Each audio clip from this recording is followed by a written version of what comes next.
Hello, welcome to this workshop. This workshop is focused on writing effective storyboards. Writing effective storyboards. So the content of this workshop includes discussing what a storyboard is and why it is important. And I'm also going to share with you some tips on creating effective storyboards. So what is a storyboard? A storyboard is a map that guides you through every twist and turn of an outline of your online course. It makes an online course design much more effective, helping you to illustrate your ideas and deliver a visually engaging experience to students. Typically, storyboards also show you how the content plays out. So the structure of your content, topic by topic, module per module, or screen by screen, Storyboards, in addition to describing the contents, also includes what we call the audio visuals or the visuals. So it may include description of the user interface, navigations, nodes developers, and all that. So storyboards eventually would show you how the entire module or course is visualized in its entirety. So what are some of the tips on creating effective storyboards? The first tip to share with you is to have a very clear understanding of the objectives or the outcomes of the module. From our previous discussions, we realized that module outcomes or learning outcomes are very critical for achieving anything in a course. So there are a few questions that will guide you in trying to focus on the objectives and the outcomes of your module. For instance, what are you creating the module or the content for? Okay, so what is the purpose of creating the course or the module? At least you must have that going at the background. What are your main objectives for creating the module? So every module should have some specific objectives to be achieved, very measurable objectives. What will be the outcome of the module, for instance? What is it in the module for the learner? Okay, so what is the benefit for the learner at the end of the day? What do you want your learners to do after taking the module? So what is the real benefit? As we said earlier, is it to enhance their career? Is it to achieve psychomotor skills? Is it to achieve some cognitive skills? So you need to be very clear with this. And another important question you should be asking yourself is, how do you engage students effectively in a storyboard? So engagement is very important.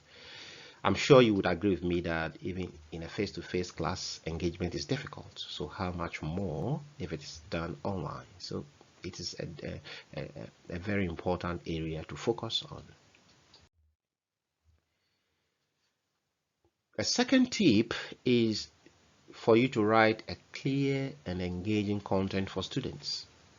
Content is the flesh you put around your objectives and the learning outcomes, because objectives and learning outcomes are achieved through your content as well as the activities, So keep your students in focus when writing your content.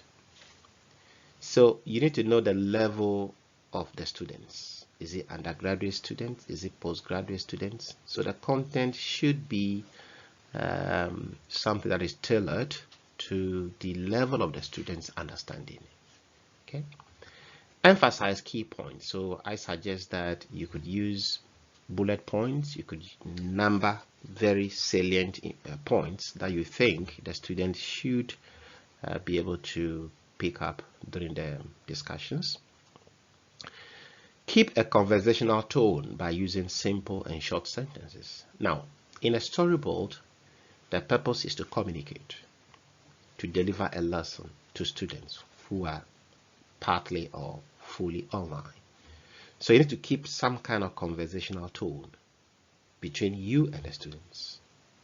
Okay, so that tone really makes the online environment as real as you being there. So that conversational tone is important.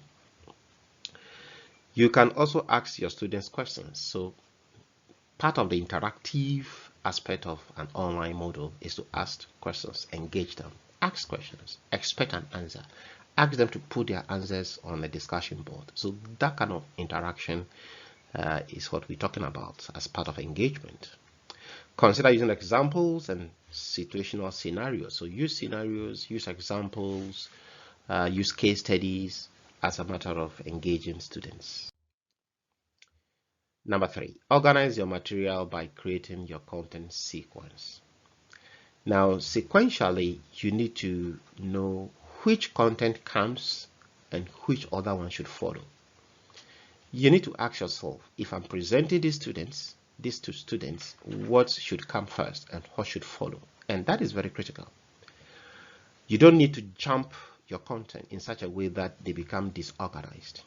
So your content must be organized in terms of your materials into various subcategories, subheadings, and also to increase knowledge retention.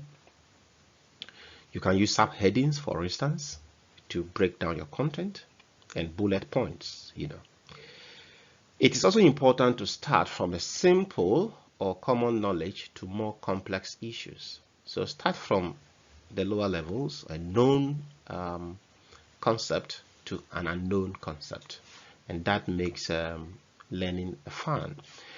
In some cases, you can even refer to the previous knowledge or the previous lessons or the previous weeks, and try to refresh students' memories on things that were learned in the previous week or previous module or previous topic. You also need to decide on the multimedia elements of your storyboard. Do you want to use videos? Do you want to use graphics?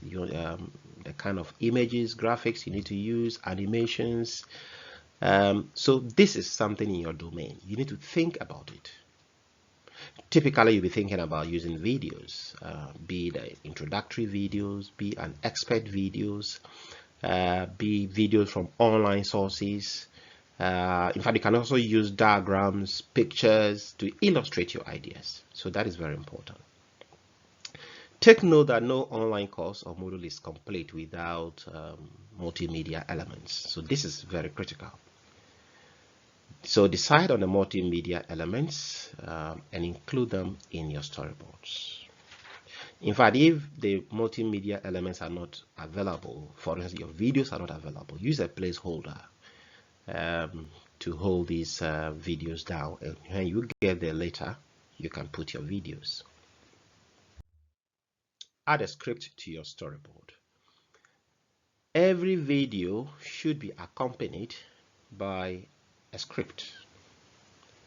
So after deciding the type of multimedia elements you want to include, it's time to start writing your script to narrate them. So every video should have some narration in the form of a script. It should be very short, and most introductory videos shouldn't be more than 1 minute. So state clearly exactly what you want to capture in your videos. So be it an introductory video or expert interviews, there should be a script. It guides the whole filming, so that you don't say things that are out of place. So you are directed, you are guided as to what you must put in the video. Number 6, provide engaging learning activities. Now, we have discussed earlier to say that your learning activities should be geared towards achieving your learning outcomes. So there should be some kind of synchronized relationship between your activities and the learning outcomes. So include very basic information about the learning activities, the online exercises, include key guidelines. Okay, guide students as to how they should undertake the activities. Don't just say discuss or explain. What should they explain? Put some guide there in 100 words, in 50 words. What should they do after they have discussed it? Post it on a discussion board. Then what should they do? Comment on the post from other peers. What should they do? So just try to give them very clear guidelines so that they don't get confused. Because take note that in an online environment, you are not always there to provide some kind of support unless probably it takes a bit of time for you to get to know through email or through the discussion board and all that. So it's important for you to provide a clear guidance on activities at a go. Make sure you think through all the learning activities very well to make sure that they are very clear and you are not repeating yourself. Make sure activities are not too short or too long. Use word count to guide students. If it's a video they have to record or watch, use number of minutes to guide students. Be detailed as possible in deciding on story interactions. As you progress through each screen of your storyboard, include very interactive elements. For instance, would you want them to refer to previous lesson or previous topic or previous or watch a video previously which would link into what you are teaching currently? Make sure you provide all those details because it helps in the storyboard implementation. Okay. Prevent cognitive overload. Do not bombard students with a lot of details. Don't think that your students should achieve everything in your module at a go. That is why learning outcomes are very important. If they are very specific and your activities are specific, it is better to acquire a little knowledge and apply them than to acquire a lot of knowledge which you cannot implement. So decide on how much content you want students to have and try to deliver it in a very piecemeal nature or approach. If you have a lesson that may be lengthy or contain abundance of text which you still want students to have, break it down into digestible topics. Include the key takeaways or tutor summaries at the end of each lesson. So I've seen a number of you provide summaries, and that is really good because those are the things that students will take away at the end of the week. Number 9, organization is everything in storyboarding. Storyboarding is very simple if you organize yourself. Simple in the sense that organization is everything in storyboarding. This includes being able to have adequate materials for writing, thinking through, reflecting what you are doing. You don't just put things on paper. You need to think about titles, descriptions, content summaries, and objectives. When you start writing a storyboard, nothing is written in stone. You can modify at any time. You can edit it. You can add more content, more objectives, take it out until it becomes very perfect. However, it is very wise to create a rough outline to start writing as you edit and progress and add more details or take details out. So there is some kind of feedback that will come into your storyboards and that improves it. Thank you very much.